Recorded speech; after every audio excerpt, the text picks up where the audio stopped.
അങ്ങനെ local committee secretary നമ്മുടെ കാലേ വീട്. എന്റെ പൊന്നവറാച്ച എന്നെ നാറ്റിക്കല്ലേ എന്ന് പറഞ്ഞ ഒരൊറ്റ കരച്ചില്ല.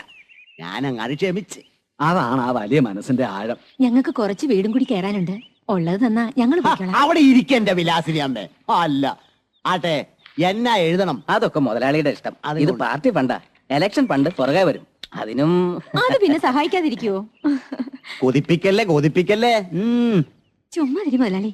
പഴയ സ്നേഹമൊക്കെ ഇപ്പൊ ഇല്ലാട്ടാ.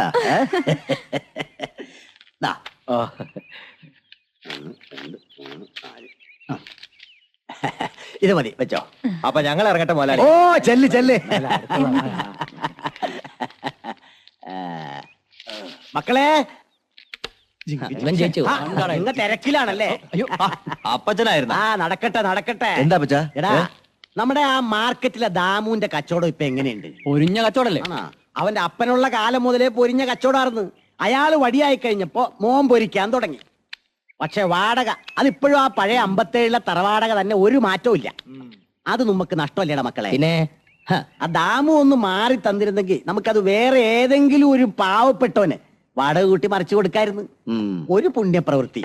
അതിനിപ്പോ നമ്മ എന്ത് ചെയ്യണം? അതിനപ്പച്ചാ നമുക്ക് അതങ്ങ് പൊളിച്ചെടുക്കാം. ബുദ്ധിമാൻ മുടുക്കൻ. എന്നാ പോയി പൊളിക്കടാ, ചെല്ല്. എടാ, പോകുമ്പോ ആ വണ്ടി 2-3 എടുത്തോ, ആളെയും കൂട്ടിക്കോട്ടാ. അതൊക്കെ വേണ്ടതുപോലെ ചെയ്തോളാം അപ്പച്ചാ. ഞങ്ങൾ ഏറ്റാപ്പച്ചാ. എന്റെ കർത്താവേ, ഈ സൽപ്രവൃത്തിയിൽ എന്റെ കുഞ്ഞുമക്കൾ അവിടെ നിന്ന് സഹായിക്കണേ.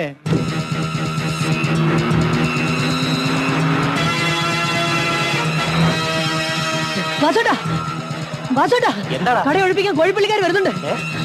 അവരെ ആളെയും കൂട്ടിയാ വരുന്നത്.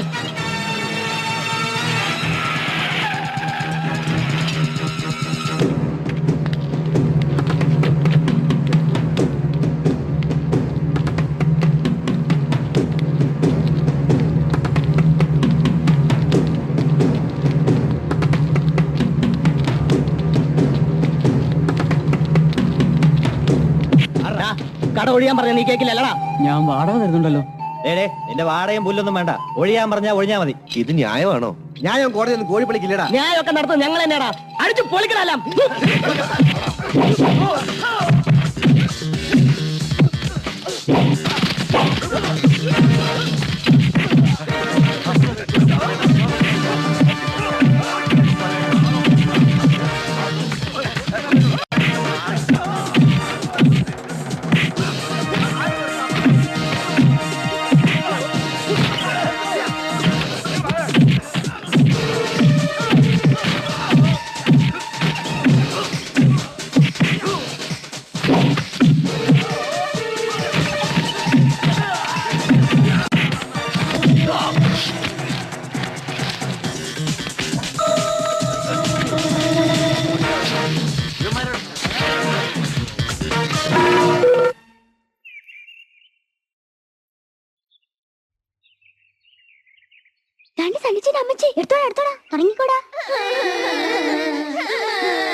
അയ്യോ, ഇതെന്തു പറ്റിയുടെ മക്കളെ?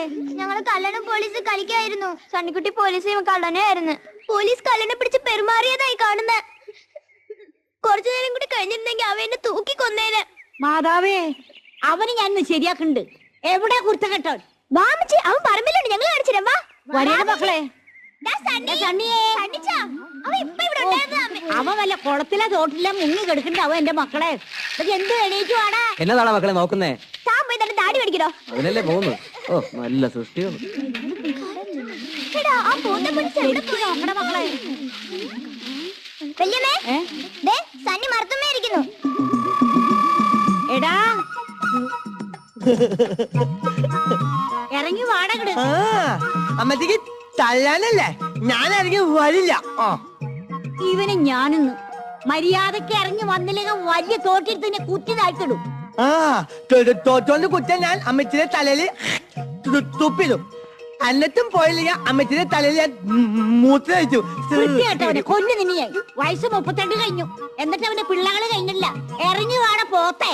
പോത്ത അമ്മച്ചിയുടെ കിച്ചോനാ. എടാ, സ്വന്തം തന്തയ്ക്ക് എന്നെ പറയുന്നോടാ ഏരണം കെട്ടവനെ.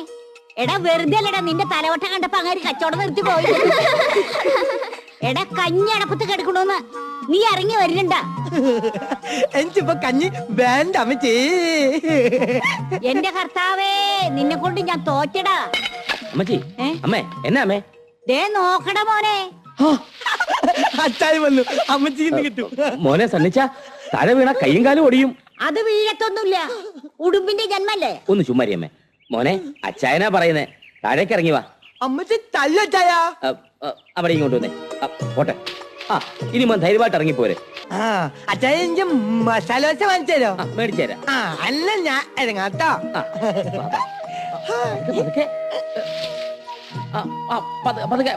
സൂക്ഷിച്ചേ. ഇറങ്ങാൻ പറ്റില്ലല്ലോ. അച്ചായ എനിക്ക് മസാല ദോശ വാങ്ങിച്ചല്ലോ. ഇവന് എരിപ്പാശാണ് വാങ്ങിച്ചു കൊടുക്കേണ്ടത്. ചുമ്മാരി അമ്മേ. നീ ഒറ്റ ഒരുത്തനാണ് അവൻ ചീത്തയാക്കണത്. അവൻ കണ്ണനെ കാണിച്ച് കണ്ട നീ. ഞാൻ പോവാ. ഈ പുല്ലാഴ്ച പിള്ളേരെ നീ എന്തിനാടാ കണ്ണനെ ഉപദ്രവിച്ചത്? അവൻ കുഞ്ഞല്ലേ. ഇവനെ ഞാനേ അറസ്റ്റ് ചെയ്തപ്പോ ഇവനെന്നെ പോത്തൻ പോലീസിനെ വിളിച്ചു. അല്ല കണ്ണാ, ഇനി അങ്ങനൊന്നും വിളിക്കരുത് കേട്ടോ. അവൻ നിന്നൊക്കെ മൂത്തതല്ലേ. ആ വഴക്കുണ്ടാക്കാതെ പോയി കളിച്ചോ. കളിച്ചാ അത്തല വിത്തല തവളാച്ചി തുക്കു വലിക്കല തൂലാപ്പ മറിയാമൽ വിളക്കൂലി ഉണ്ടാവാൻ ചാലക്കോ ഈ മുട്ടി നാനോ എന്നെ പറ്റി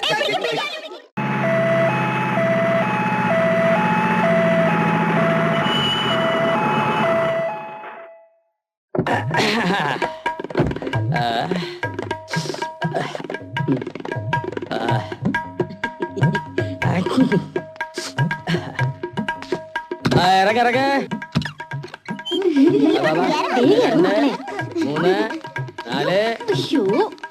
4 4:30.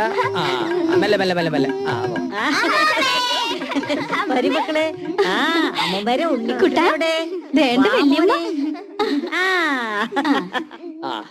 ഇതെന്റെ വൈഫ് ഹൗസ് ആണേ. ഒരു 5 മിനിറ്റ്. അച്ഛമ്മ ചേർത്തി കുഞ്ഞിനെ അകത്തേക്ക് കൊണ്ടേക്കും. മക്കളൊക്കെ അകത്തേക്ക് പൊക്കൊള്ളേട്ടാ. ഉണ്ണിക്കുട്ടിനെ കാര്യം അച്ഛമ്മ ചേർത്തിക്ക് എന്നെ മനസ്സിലായോ? നമ്മുടെ ഈ ആലീസിനെ കെട്ടിയോ ലോറൻസ്. എങ്ങനെ ഓർമ്മ കാണാനാ? കല്യാണത്തിനെന്ന് കണ്ടതാ. ഞങ്ങള് ചേട്ടത്തിയെ കാണാൻ സന്തുഷ്ട കുടുംബത്തോടെ എത്തിയതാ. നീ കോളൊപ്പിച്ചില്ലടി മോളെ. ഇത് എത്രാമത്തെ മാസാണ്? 8 കഴിഞ്ഞു. 8 കഴിഞ്ഞാ? ഇനി ആലീസിന്റെ പ്രസവം കഴിഞ്ഞേ ഞങ്ങൾ ഇവിടുന്ന് പോകുന്നുള്ളൂ. ചേട്ടത്തി നേഴ്സായോണ്ട് എനിക്കിനി ടെൻഷന്റെ ആവശ്യമില്ലല്ലോ. ഇവിടെ വയറ് നിറഞ്ഞു നിൽക്കുന്ന കാര്യം നീ നേരത്തെ എന്താ അറിയിക്കാഞ്ഞേ? അമ്മച്ചി എന്ത് വർത്തമാനായി പറയുന്നേ? എല്ലാ വർഷവും മെയ് മാസം ഇവള് പ്രസവിക്കാറുള്ളതല്ലേ. ഒരു മെയ് മാസ പുഷ്പമല്ലേ ഇവള്. കല്യാണം കഴിയുന്നവർ ഈ പ്രക്രിയക്ക് എന്തെങ്കിലും വ്യത്യാസം ഞാൻ വരുത്തിയിട്ടുണ്ടോ? സർക്കാർ ചില നിയന്ത്രണങ്ങളൊക്കെ ഏർപ്പെടുത്തിയിട്ടുണ്ട്. ഓ നിയന്ത്രണം. ഇതൊന്നും നമ്മുടെ കയ്യിലല്ലല്ലോ ചേർത്തി. എല്ലാം ദൈവത്തിന്റെ കയ്യിലല്ലേ. ഞാനിപ്പോ ഡ്യൂട്ടിയിലാ. ഒറ്റപ്പാലത്തേക്ക് ഒരു ശവം കൊണ്ടുപോകുന്ന വഴിയാ. ഒരു ടാക്സി പിടിച്ച് പോരാമെന്ന് പറഞ്ഞതാ, കേക്കണ്ടേ? ഒന്ന് പോടി അവിടുന്ന്. ടാക്സി ഞാൻ അതിൽ കയറി കുലുങ്ങിയിട്ട് വേണം ഇതങ്ങ് പോവാൻ. മക്കളെ, അച്ചാമാൻറ്റി ഗൾഫിൽ നിന്ന് എന്തൊക്കെ കൊണ്ടുവന്നിട്ട് നോക്കടാ. അപ്പച്ച ശവം കൊണ്ട് കൊടുത്തിട്ട് വരുന്ന വഴിക്ക് മുട്ടായി മേടിച്ചുകൊണ്ട് വരാം. എടി ഒരു 5-6 കരിമീൻ മേടിച്ച് വറുത്ത് വെച്ചാൽ അളിയന്മാരോട് ഞാൻ വന്നിട്ട് ഊണ് കഴിക്കാമെന്ന് പറയണം. ചേട്ടത്തെ ബാക്കി വിശേഷം വന്നിട്ട് പറയാം. വരട്ടെ. ഒരു അകത്തേക്ക് പോണ.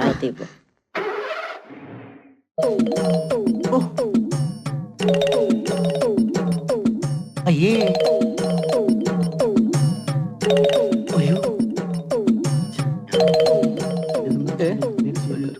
അയ്യോ, പിതാവിനും പുത്രനും പരിശുദ്ധാത്മാവിനും സ്തുതി. ചേട്ടൻ നിങ്ങൾ വന്നേ. തീർന്നില്ലെന്നേ അച്ചോ. ഇത്രയും വലിയ പാവങ്ങളൊക്കെ ചെയ്തു കൂട്ടിയാൽ ഞാൻ എങ്ങനെ പാപജനം തരുന്നത്? അത് കൊള്ളാവല്ല അച്ചോ. ചെയ്ത പാപങ്ങളല്ലേ ഉമ്മ പറഞ്ഞിട്ടുള്ളു. ഇനി ചെയ്യാൻ എത്ര കിടക്കണ്? 10 സ്വർഗസ്ഥനായേം 10 നന്മറിഞ്ഞറിയാൻ ചൊല്ലിയതുകൊണ്ടൊന്നും കോഴിപ്പള്ളിയിലെ പാവം തീരില്ല. പിന്നെ അവരാജ് ചേട്ടൻ 24 മണിക്കൂർ അത് തന്നെ ചൊല്ലി നടക്ക്. എന്തെങ്കിലും ഒന്ന് ഭേദപ്പെടുത്തി താ എന്റെ പൊന്നച്ചോ. റിഡക്ഷൻ തരാൻ ഇതെന്താ തുണിക്കച്ചോടോ? എന്റെ അവരാജ് ചേട്ടാ, പശ്ചാത്താപവും പ്രായശ്ചിത്തമൊക്കെ ആദ്യം മനസ്സിലാവുണ്ടാകേണ്ടത്. പകയും വിദ്വേഷവും ഒക്കെ മനസ്സിൽ നിന്ന് മാറ്റാതെ കുമ്പസാരിച്ച് കുർബാന കൈകൊണ്ടിട്ടൊന്നും ഒരു കാര്യമില്ല. ആദ്യം കാട്ടുങ്ങക്കാരായിട്ടുള്ള വഴക്ക് രമ്യത്തിലെത്തിക്ക്. അച്ഛൻ വേറെ വർത്താനം പറഞ്ഞാ മതി. അത് മാത്രം നടക്കൂല. അവരാജ് ചേട്ടാ ഒന്ന് നിന്നേ. അവരാജ് ചേട്ടാ, അച്ഛൻ അറിയാവല്ല, കാട്ടിങ്കല വർക്കിച്ച മരിക്കണതിന് മുമ്പ് തുടങ്ങിയതാ ഞങ്ങൾ തമ്മിലുള്ള കൃഷിഭൂമി സംബന്ധിച്ച കേസ് തർക്കവും. പഴയ കേസ് കുത്തിപ്പൊക്കി എന്നെ കോടതി കയറ്റിയത് ഇപ്പോഴത്തെ ഈ അന്തോണിയാണ്. കോടതി വിധി വന്നപ്പോഴേ എനിക്ക് നഷ്ടപ്പെട്ടത് 1-2 ഏക്കറല്ല, 10 ഏക്കറാണ്. ചങ്കുവേനുണ്ടച്ചോ. അന്ന് തുടങ്ങിയതാ ഞങ്ങൾ തമ്മിലുള്ള ഈ പകയും പോരും. പാട്ടത്തിനെടുത്ത ഭൂമിയല്ലേ നിങ്ങൾ വിട്ടുകൊടുത്തത്? അച്ഛൻ അല്ലെങ്കിലും ആ കാട്ടുകാരുടെ പക്ഷത്താ. എനിക്കറിയാം. നല്ലപോലെ അറിയാം. ഞാൻ നീതിയുടെ പക്ഷത്താ. കോടതി വിധി ന്യായമാണെന്നാണ് ഇടവക്കാര് മുഴുവൻ പറയണത്. ആഹാ, ക്രിസ്തു ജനിച്ചിട്ടില്ല എന്ന് ഇടവക്കാര് മുഴുവൻ പേര് കൂടി പറഞ്ഞ അച്ഛൻ അങ്ങനെ സമ്മതിച്ചു കൊടുക്കുക. അച്ഛൻ എന്നെ കൊണ്ട് വേറെ വർത്താനൊന്നും പറയിപ്പിക്കരുത് കേട്ടാ. കാട്ടിങ്ങക്കാരുമായിട്ട് ശത്രുത അങ്ങനെ തീരാൻ പോണില്ല.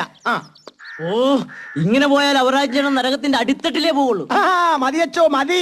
നമ്മ അവിടെ ഏതെങ്കിലും ചെകുത്താന മണിയടിച്ച് ഒരു ചെറിയ AC റൂം സംഘടിപ്പിച്ച് സുഖമായിട്ട് കഴിഞ്ഞോളാം. നമ്മക്ക് അവിടെ വെച്ച് കാണാൻ കേട്ടാ.